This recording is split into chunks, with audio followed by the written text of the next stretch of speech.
4, 3, 2, 1, and welcome to Photo4me TV, episode 9. Today's show is going to be featuring Bernard Rose, a full-time architectural commercial photographer. I'm really looking forward to talking to him because architectural photography is something that I'm really passionate about, and I've done a bit of it in my time, but I'd like to learn a little bit more about it. And introducing the team, we've got Mark, who looks after member success. Hey everyone. We've got Dan, who does content and social. Now, Mike is normally here. He runs the day-to-day operations. Unfortunately, he is so busy, he can't join us. And then there's me, John. I do the tech and marketing. So if you want to stick around to the end of the show, you'll find out what's going on with our marketing and what's new or up and coming for the platform. But without further ado, let's hand over to Mark and member success. Yeah, so I got a bit of a breather this week, a few less than last week, but still 20, which is a good solid number. So the people who have sold for the first time this week are Joseph Jones, Alan Jenkinson, Simon Maycock, Hiran Pereira, Simon Hill, Richard Astbury, Sean Carling, Stuart Gilbert, Graham Long, Mike Davies, Valerio Rosati, Tracy Turner, Gare Brisbane, Antoinette B, Steve Hyde, Wendy Williams, Julian Painter, Paul Kitchener, Greg McIntosh. So 19. That's 19. Sorry, Was that it 19 or 20? We had to remember we had a duplicate name that I caught just as he was going through that list. So 19. Hedging in front of me, and I'm like, I'm not going to know. I'm not going to pay attention to it. So you kept your cool anyway, which is amazing. Yeah, well done, everybody. Anyway, that's sold for the first time on the site. That's amazing. Yeah, this week's top 6 big or top sellers. So we always do top 6 because, as always, Mr. Biggerdike is at the top with 19 sold this week. But chasing behind him is Mr. Andrew Ray, then Ray Pritchard, Diana Mower, Darren Gelpin, and David Morton. They're all sort of sneaking up behind you. Yeah, they are. They're catching up a little bit, aren't they? Well, certainly Andrew Ray is. So Mr. Biggerdike, check your 6. You might. You might lose your crown. I don't know. It's going to take some work, though, I have to say. Do you see what I did there? Check your 6. That was kind of like an aviation term there. Oh, was it? You see that? Yeah. A Lynn joke, yeah. A little in joke. And well, James would get it. No one else will. Yeah, no, exactly. It's just for James. And a huge shout out to this week's editor's choices. We got Gary Sanford, Edward Kilmartin, David Neighbour, Martin Proud, and Mike Hutton. There you go. So those are guys getting featured. And Dan's going to tell you a little bit more about editor's choice in his section. But without further ado, what I shall do is go to my presentation and see who's on my good list and who's on my naughty list this week. So I'm going to have to get a white beard to do this whole Santa thing, aren't I? So you got that little annoying blue pop-up thing there. You want annoying blue pop? Oh, that annoying blue pop-up thing. That annoying. There we go. He's gone. Okay, so going through, we got this lovely boat down in Hastings by Mark Ward. Really like this, and again the keywords are all spot on for this, which it's sailed for approvals. Oh, steamed through. Yes, steamed indeed. So that's a lovely one, and Hastings is a great spot. That's one of my fond memories as a kid. Is this beach with all those fishing boats lined up and the smoke houses behind. This amazing picture of Brixham by Alan Jenkinson there. That's lovely, isn't it? Great, isn't it? Those colours are incredible, aren't they? And against that sky as well. So it's a beautiful contrast. And again, keywords are all spot on here. And this one, we were talking about, walking the dogs on the beach. Well, again, Mark Brinkworth has done exactly that. This is Barry, evidently, in Wales. Wales. And that's all keyworded up really nice. So, if that's a place where you like to walk your dogs, then there's a chance that someone might buy that. Then on to my naughty list. So we all know where this is. But Vegas. Yes, Vegas. Yeah, it could be. Second floor. I've been there. But was it what's the Italian hotel, isn't there? There's a It's I can't remember what it's called now, but it's actually got a canal on the second floor, which is really bizarre. But this is actually Venice. Oh, it's Venice, right? Yes, this is actually not the Venetian. This is actually Venice, but it's not in the keywords, so we've had to guess that And also, I feel like, Adrian, this is a great image, and people will have a connection with Venice. But just can you ever think about the keywords and maybe the title as well? Others doesn't really kind of sell this one. And it's got a nice composition as well, hasn't it? I like the reflections of the water. Yeah. So it's got everything going for it from that point of view. It just needs maybe the title and the keywords looking at there. So yeah, if you can have a look at that. This looks like this reminded me of like the opening sequence to Indiana Jones with the sort of birds and stuff. But this looks like a great place. And it's in the title, so it's Glasshouse Mountains, Australia, by Anthony there. But again, it didn't make it through into the keywords. So there's a chance that people may have a connection to this place, but they won't find it. And for me to cut in a little bit, as much as the name's in the title, we have far more emphasis on keywords in search. Absolutely. So if you get the keywords right, you're going to go higher in search. That's why it's important. Yeah, absolutely.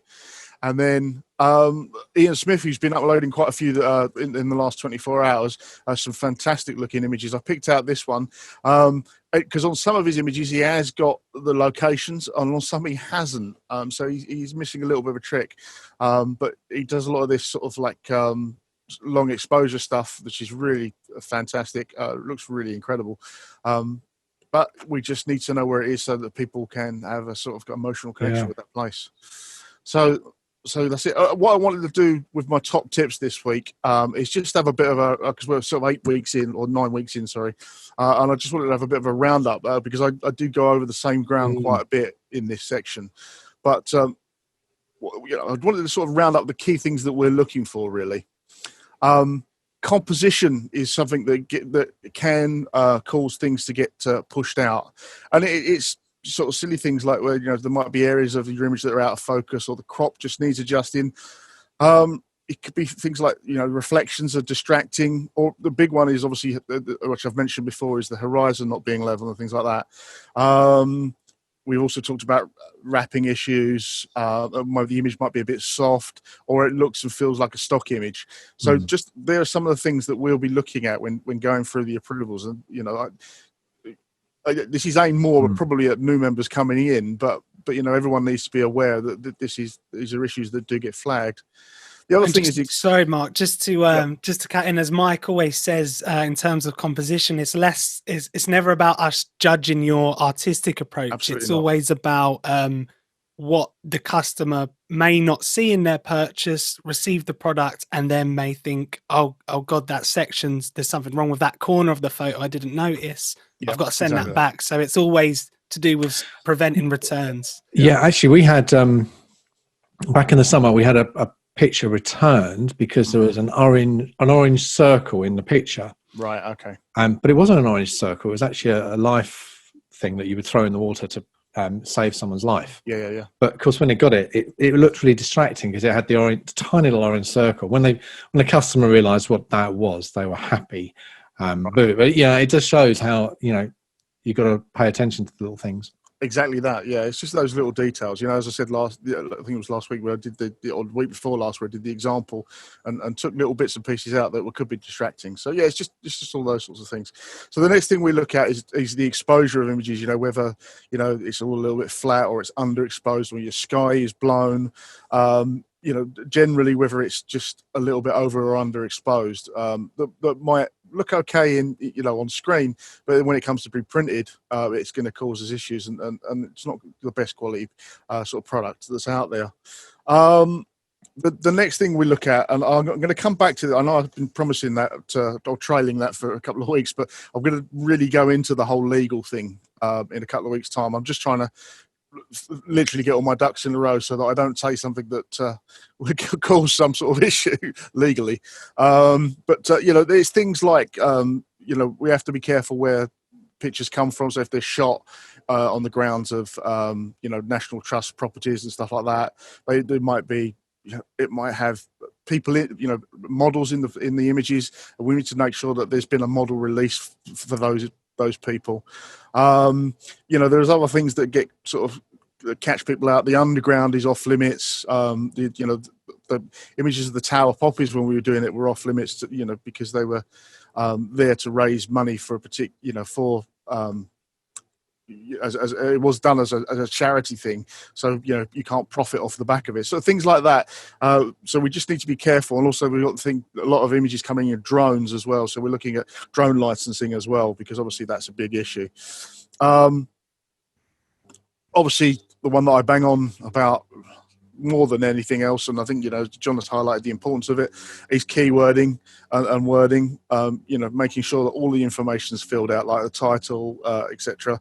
But also making sure that it's relevant, and that it's not too personal as well. There are other things that could if you start talking about my cat or my dog, it's not the keywords that people are literally searching for. So you will get pushed back on some of those things. And then finally, there's a sort of general list of bits and pieces, things like removing dust spots. There's also sort of images that people have put their own signatures on these images, which we can't have. We need to take those off. Removing things like number plates if a car's featured in a shot. There's also things around sort of like general nudity and things like that, which we have to watch for, just because we have no control over the audience who are viewing these images. So there's some certain things around those that we look for generally to make sure that we're making this the best place for you to market and sell your art, but also make this sure it's a safe place for customers to come and look for something to purchase. So there you go. There's a few explanations around that for my top tips this week, and as I say, I will be expanding on legal in the future. Thanks, guys. Lovely. Thanks, Cheers, Mark. Mark. Nice one. So over to social media. Don't forget, we are at Photo4me.com on all of the socials. So if you are not following us on Instagram or Twitter, do head over and give us a follow. As Mark mentioned at the start, whoever saw the editor's choice yesterday and the day before will notice that it's going to look very different. That's because we realized that the editor's choice is a really great way to promote an artist. So we're actually tying it into our Advent 2020 campaign. The good thing about that is that if a customer uses the code Advent2020 to purchase the editor's choice, the editor's choice discount and the code works together, so they actually get 20% off. So it's a really great incentive that we're going to start tying into our overall campaigns much more, rather than just pushing it on social media. Yeah, and to clarify, that 20% comes out of the platform's end, not the artist's end. So yeah, absolutely. It's a 24-hour shot to hopefully get some sales. Yeah. It doesn't affect your commission at all. So for those who, of course, haven't seen, Advent 2020 is the main code that we really recommend you guys push on your social media to your potential buyers in these last few days building up to Christmas. Of course, the main cut-off dates are ordered before the 15th for frame prints and the 18th for everything else. So use those 2 dates along with that code to promote your work building up to Christmas, and hopefully we can get some more sales. We started to actually feature your images that we get from customers, your images on their walls. We're going to start putting them on our website. So you can head over to the homepage, and at the bottom of the homepage, you'll start to see a feed of any images that we get from customers of their art that they've purchased on their walls in their home. So check back regularly, because hopefully you'll be able to see one of your images on a wall, and that'll be a real magic moment for you guys. We're working really hard to try and get them from the customers post-purchase, so you can keep an eye out for that. And the other thing with that is they will be linked back to the product that they bought. Brilliant. So if they click that, and that obviously it's a fantastic way, your pictures of customers' products in the wild will be on every single page of the website eventually, all linking to your product. So it's a really great place to be. So you should be looking for those sort of photographs, right? Yeah, brilliant. And of course, and any photo we feature on our social media, I'm really making it my priority to link any customer directly to that image.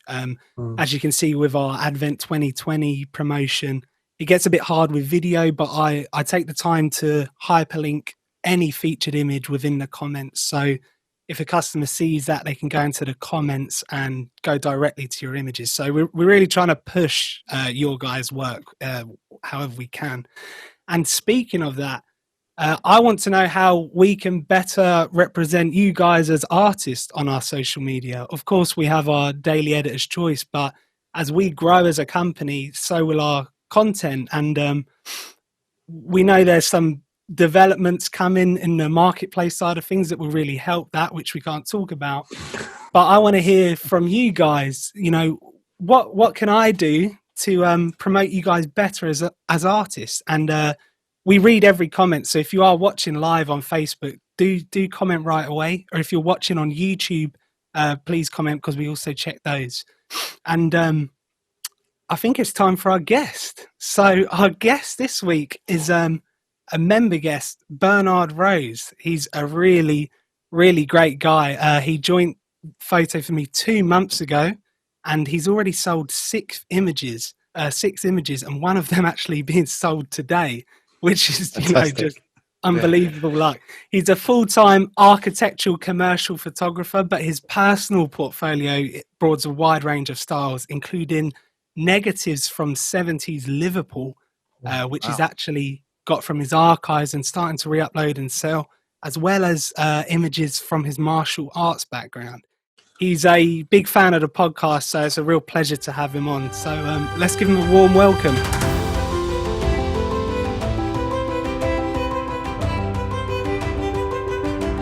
How's it going, Bernard?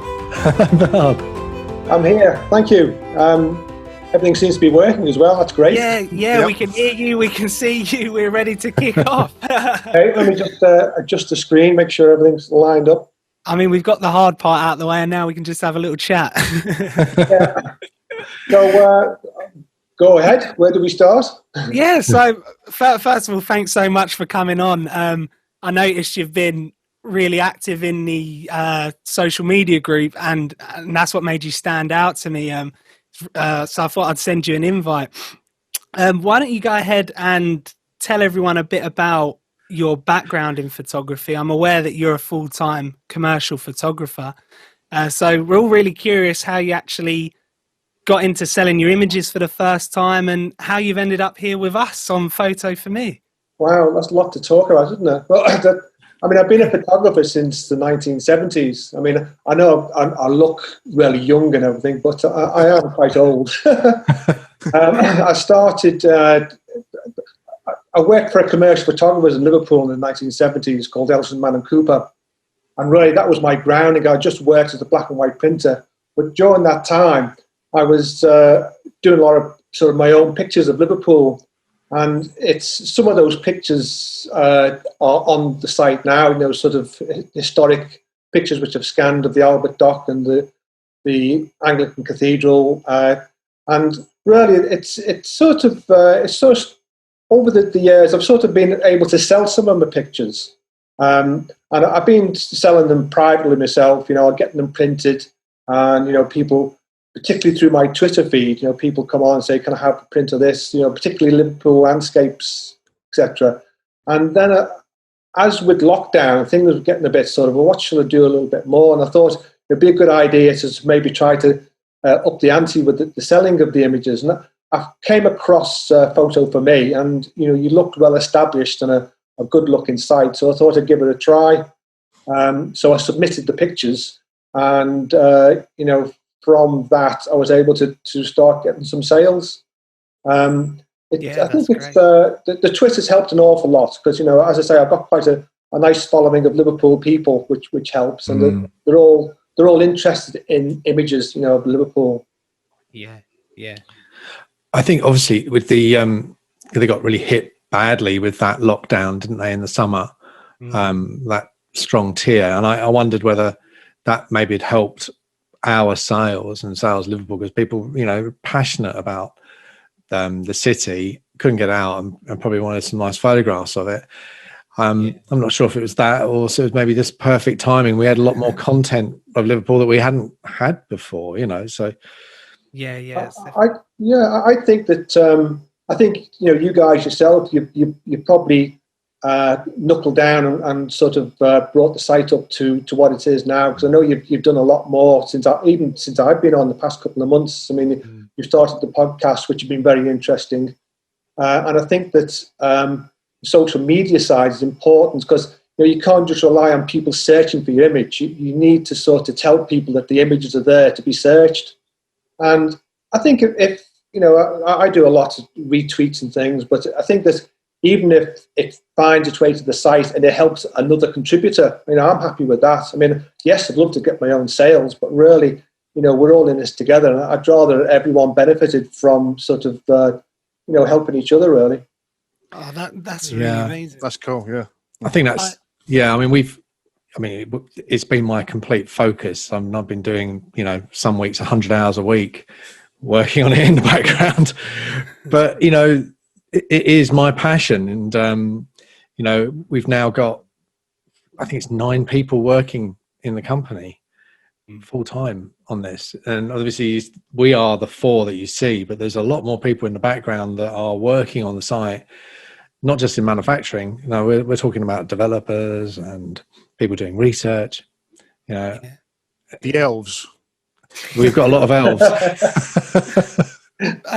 Bernard, I noticed, you did actually, you brought up Twitter a lot as soon as you joined, and you did actually bring up tagging Photo4me a lot more on social media as a discussion in the group recently. I'm wondering how you find using Twitter to promote yourself has affected your sales. Where did that sort of begin? Did you just start sharing your back catalogue? Really, I started Twitter just sharing my pictures because of the particular Liverpool ones, because I just like, my fellow Scousers to see the images that I've taken. I didn't necessarily put them there, and I still don't put them there to sell, but just as a consequence, sometimes people say, well, can I have a print of that? Particularly the Albert Dock shots have been very popular. And so, privately, I've gone to my lab, got the print done, dispatched it, all the work that you do, I've been doing myself. And, I'm still happy to do that if someone approaches me directly. But I think that Twitter is just a way of sort of expressing what I've done over the years. I don't particularly do it for sales, but as a consequence, yes, I am now. But, it's just an add-on, really. Yeah, I think you've hit the nail on the head there. A lot of people in that discussion were asking for tips to promote your work on social media and stuff like that.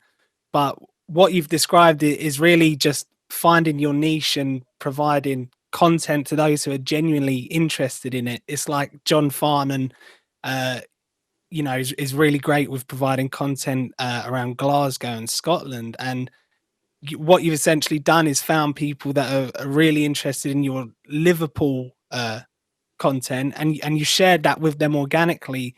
And rather than just throwing sales stuff at them, they're genuinely interested in you and the art, and then discover your Photo4me profile or avenues to buy that organically beyond that.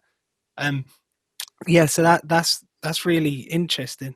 There's actually just one other thing. I was there's been a show on Netflix called The Queen's Gambit. Now, that's a chess move. I played a lot of chess when I was a kid, and there's I just know you got a photograph of checkmate. I know. Yes, I hope I got it right. But it just occurred to me, what happens is people jump on a trend. So The Queen's Gambit's obviously a huge show. It's an amazing show if you haven't watched it. But it would be interesting if you did a series of photographs of a chessboard that were actually doing the Queen's Gambit as a move. This is a key word I need to get in now. Yeah, so I'm just this is obviously me just thinking it as I was looking at your portfolio. But you could actually maybe do the Queen's Gambit move with the pieces and photograph them all and make it into a mosaic of the Queen's Gambit. Yeah, I'm not that clever because I don't know that much about chess, so I'd have to Gambit. Well, maybe I'm just thinking, maybe I'll get my chess set out. Maybe you need to do that. But it's I had the time. I've tried to be diverse in what I put on. I mean, I put my Liverpool images, but I've got those sort of little stock images which I played with. I and obviously I'm very interested in the photography, so I put like camera art up and film art, and the chess one, it was just something I played with, and I just feel it's, someone out there is going to think, well, I'm really a chess freak and I want that picture on my wall, or the picture of a typewriter, which might go on an office wall. So I'm just trying to feed in other things which would interest people. Yeah, your portfolio is definitely diverse. We were speaking about that just before you come on. I was wondering how you juggle your full-time commercial photography with the more artistic stuff you do in your free time, such as the photos of the camera and the chess piece wall art. How do you pack up your day doing commercial photography and decide what you want to shoot?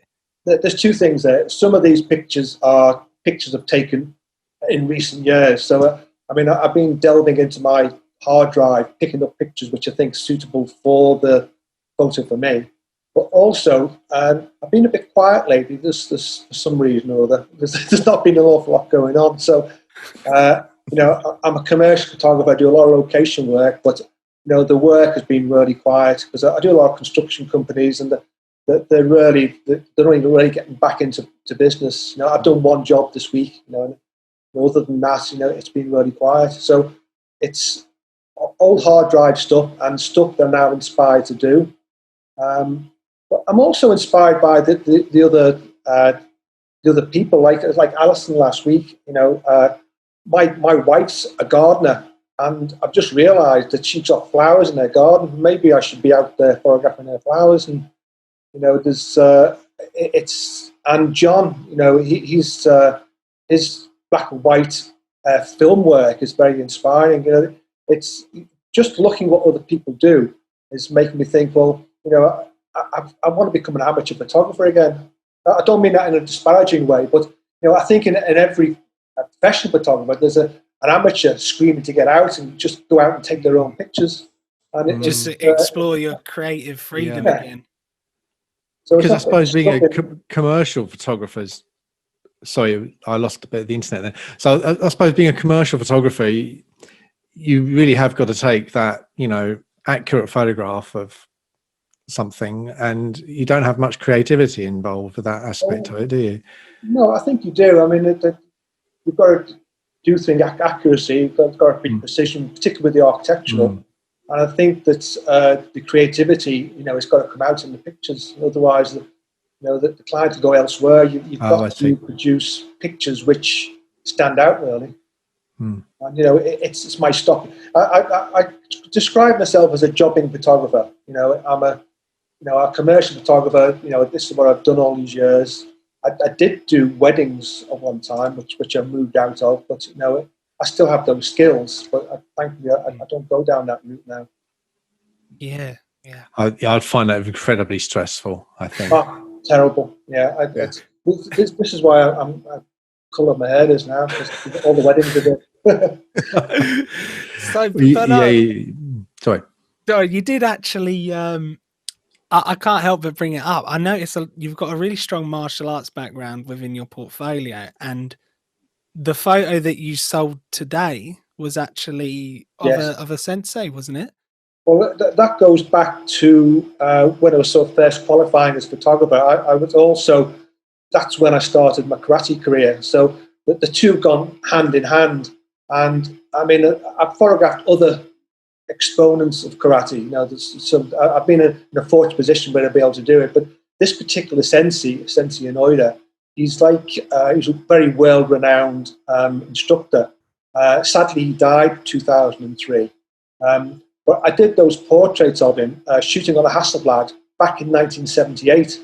So, I was just really developing my skills as a portrait photographer then. Some of the pictures are in the public domain, because he had many prints off me, and the one that's been sold has been used elsewhere. As for permission for using it, it was more of a verbal one. Yes, he said that I could use these pictures because that they went up in his dojo. They're all over the place, really. But I'm keeping control of the legacy of them. The quality pictures, really. And I have many more, but I only put selected ones up which are already in the public domain, really. Yeah, that is beautiful photograph. And it's a great record. I noticed your, going back to your 70s Liverpool back catalogue of your negatives. It really just shows that art and photographs are timeless, and when they don't have a shelf life. People want to go back and revisit those memories, or go back and see that specific time of that location again and again. With lockdown and restricting your travel and stuff like that, have you found yourself going back through your negative collection and seeing what you could upload to the website? Or Yeah, I mean, I've got a lot of negatives. I mean, a lot of them are commercial jobs, which I can't bring up. There's one or two which I've been able to. There's some building shots of Liverpool which I've been able to use and are on the site at the moment. But I think it's more my own personal archive I'm digging into. And I do realise, although I've got some local landscapes, like there's a Parkgate sunset, which I've recently sold on the site, I don't have a lot of the great landscapes that a lot of the contributors have on this site. And I'm so inspired by it that, come out of lockdown, I think I'm going to start getting into a bit of landscape photography as well. So it's sort of, I think that a lot of the pictures need to be developed, and do a bit more. Yeah. So it's going to be tricky then, drawing a line between your commercial sort of, when you're out as a jobbing photographer, because you must see things while you're out there taking, your commercial photographs and think, oh, actually that's a great shot. It's not part of my commercial thing, but is there a point where you sort of, there's opportunities. If you're taking a picture and you see another picture and it's just a snap of the shutter, you take it. I mean, there's a picture which I showed to Dan. It's a picture of the library buildings with a church in front of it, which is the parish church of Liverpool. And I was on another shoot photographing the steam out of this office window, and I just focused on that bit of it, for myself, because I thought it was such a great encompassing picture that it was an opportunity I couldn't miss, really, because I was there, so I took it. If the opportunity is there, you should never miss it, really. And always have a camera over your shoulder wherever you go, which I always do. Definitely. Don't rely on your iPhone. I know they're great these days, but I always have a reasonable compact camera with me, which will take good pictures. And that's the secret. Be prepared. I just wanted to touch on the fact that you did mention you actually do print your own work if a client comes to you. I suppose how has having somewhere like Photo4me to take that stress out of the manufacturing process, how has that affected the way you definitely sort of deal with your clients and stuff? It's just like people come on, they say, can we have a panorama canvas? So then I've got to get my lab to do the canvas, even though I've set my commission, which I think is reasonable to commission to get. But if I go to the lab, I've got to go to the lab. I've got to access it. If I think of my time involved in doing that, I think, well, I'd rather just let you do it, do all the work, and I'll just have my commission. Thank you. There are occasions where I'll still do. If someone that says they want a simple print, and they approach me, I'll still do it. But I find that this is sort of taking all the headache of doing the production off me. That's good. It's a sensible thing to do. Well, Bernard, I think before you go, just really curious if you've got any advice or source of inspiration for any of the other photographers watching that you can give them before we end the podcast. Oh goodness! Always have your camera with you. Make sure that you remember the best camera is the eye. It doesn't matter how good a camera you've got, unless you've got the eye. You can't take a picture. And if the pictures looked right, but it doesn't look right on that day, go back and do it again. Don't just take it because you're there. Just go and find it. and then promote yourself. You know, if you've sold a picture, you know, use Twitter, use your Facebook, tell all your friends, all your followers, and actually your Instagram needs booting up a bit. It's not really doing an awful lot at the moment, is it? What are one? Yeah. No, you're not Who's wrong. responsible for that? You're not wrong. Yeah. With the thing with the Twitter is it gets absolutely bombarded with all of our recent sales. So communicating with customers is a bit harder on Twitter for us. So we're going to focus growing our Instagram more for the customer side.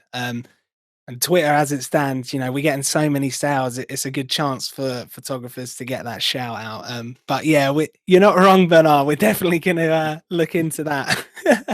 Could I just thank? It's Mark, isn't it? Mark or Mike? Mark, yeah.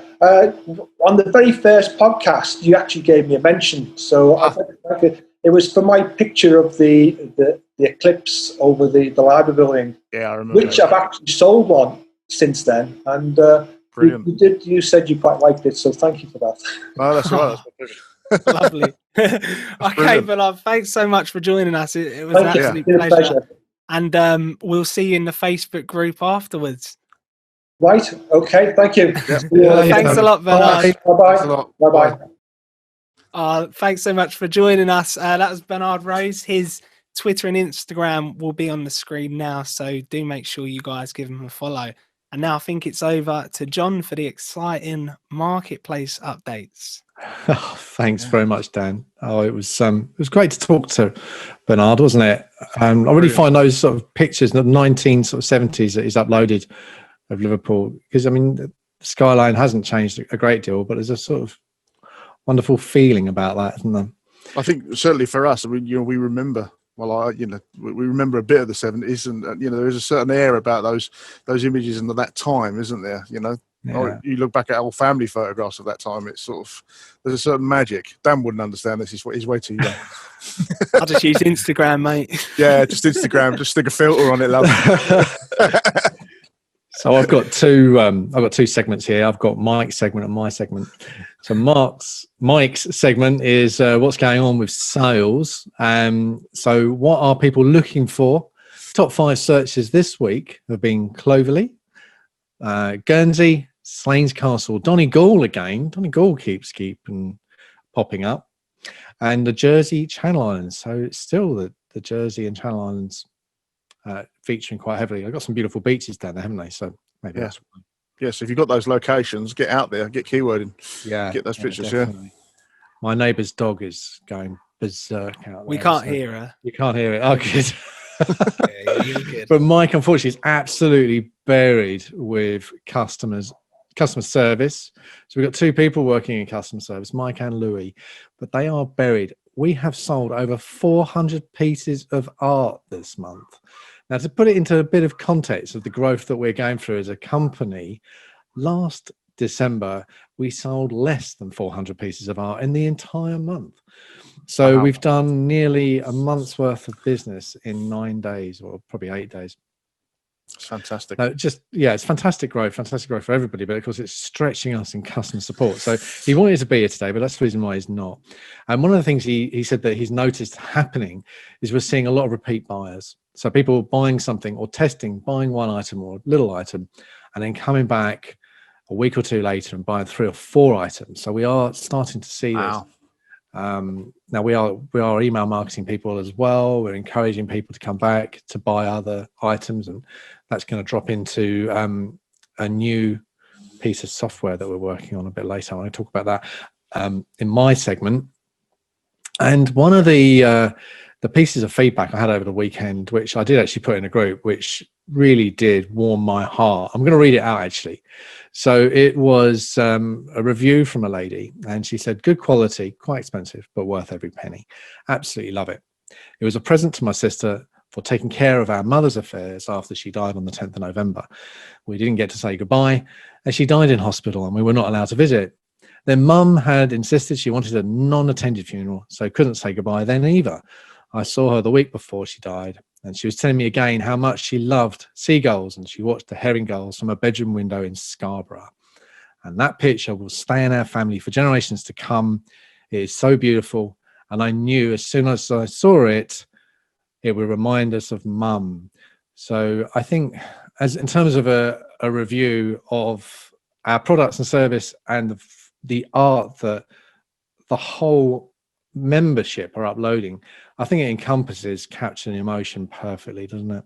It's a spot on, that is. Yeah, that's Yeah. a beautiful story, isn't it? Huge respects to them and for Yeah. sharing that story with us, because that's Yeah. very personal. So thank you. Very for personal story. Yeah. I'm sure a lot of stories like that at the moment. Yeah. So anyway, over to my piece. So how are we improving your marketplace this week? So last week we spoke briefly about upvote. Now upvote is a way that if you see that there's a way you think we should be developing the site, you can help influence what we do. By that I mean we are trying to build the easiest platform to sell photography online.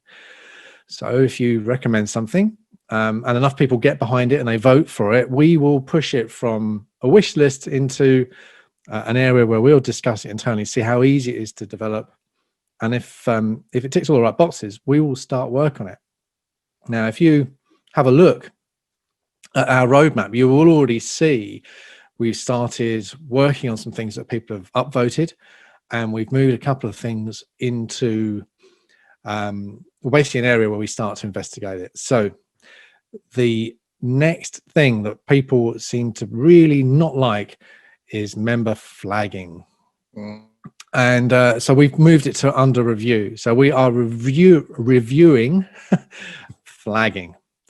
And it might be the way more around the messaging of it. People take it as a negative, but the way I see it is it's thinking of it more like a buddy looking out for you, particularly if you've taken a photograph of something that you may not have the legal right to, and somebody spotted that and they're actually trying to help the other artist. So it might be the fact that it comes across as it being anonymous and therefore a bit underhand. And we're going to look at the messaging of that and see if we can improve the brand of flagging into something else where it's more about a community spirit trying to help people rather than it coming across as maybe somebody snitching on someone, which is maybe what it kind of comes across as. I don't know if that's right and what you might think, but anyway, it's under review. And the other thing that's really got a lot of upvotes in the first week was what are customers looking for? i.e., what are they looking to buy? So as we've grown, we're getting more and more people search for things, and there might not be the content on the website. There might not be the pictures. So we are building a better version of what we already had in place, which was tracking what people are searching for. And this beta version, I've been talking to the team about it yesterday. I'm going to try and work on it myself over the weekend. We should be able to release this by next Thursday. So there will be a way that you can log in, see what customers are searching for pretty much in real time.